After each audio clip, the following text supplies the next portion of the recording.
Hello दोस्तों, सलामती हो आप पे। दोस्तों, आज हम रेड कलर और स्किन टोन्स को आइसोलेट करना सीखेंगे। और ये सिर्फ एक ट्रिक है, जैसा कि ओरिजिनल इमेज ये है और ये रेड कलर और स्किन टोन्स आइसोलेट हो गई। जस्ट एक ट्रिक है और बहुत आसानी से आप रेड कलर और स्किन टोन्स को आइसोलेट कर सकते हैं अपने इमेज में। तो चलें इस ट्रिक के बारे में जानने की कोशिश करते हैं।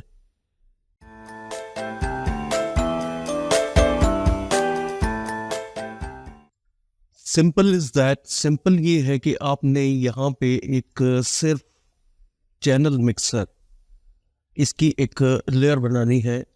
और यहाँ पे प्रीसेट्स में आप देखेंगे कि डिफ़ॉल्ट, अगर प्रीसेट्स को आप ओपन करें और पहला प्रीसेट जो है black and white infrared RGB, इसको सेलेक्ट करें तो आपका पूरा इमेज ब्लैक एंड वाइट हो जाता है। लेकिन अगर आप इसका ब्लेंड मोड यहाँ से चेंज करें, लाइटन करें, तो आपका रेड इमेज में रेड कलर और स्किन टोन्स ये आइसोलेट हो जाएंगी और आपका बैकग्राउंड ब्लैक हो जाएगा।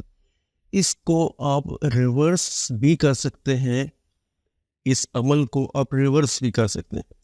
तो ब्लेंड मोड लाइटन की जगह अगर आप डार्कन करें तो आपका बैकग्राउंड जो है वो आप स्टिल आपकी जो रेड कलर और स्किन टोन से वो ब्लैक एंड वाइट हो गई, ये रिवर्स हो गया।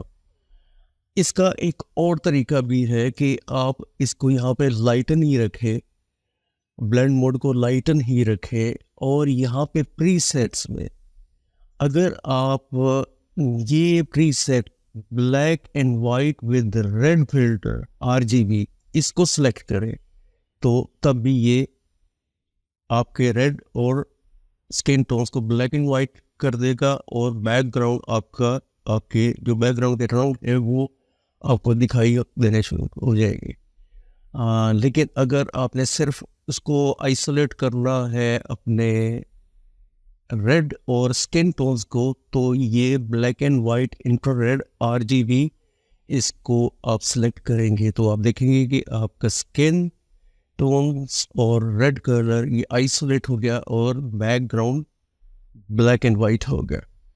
और ये एक बहुत आसान सी ट्रिक है जिससे आप अपने इमेज में रेड और स्किन टोन्स को आइसोलेट कर सकते हैं। छोटी सी वीडियो, छोटी सी टिप है, उम्मीद है आपको पसंद आएगी। और पसंद आई है तो लाइक और सब्सक्राइब कीजिए। और थैंक्स फॉर वॉचिंग।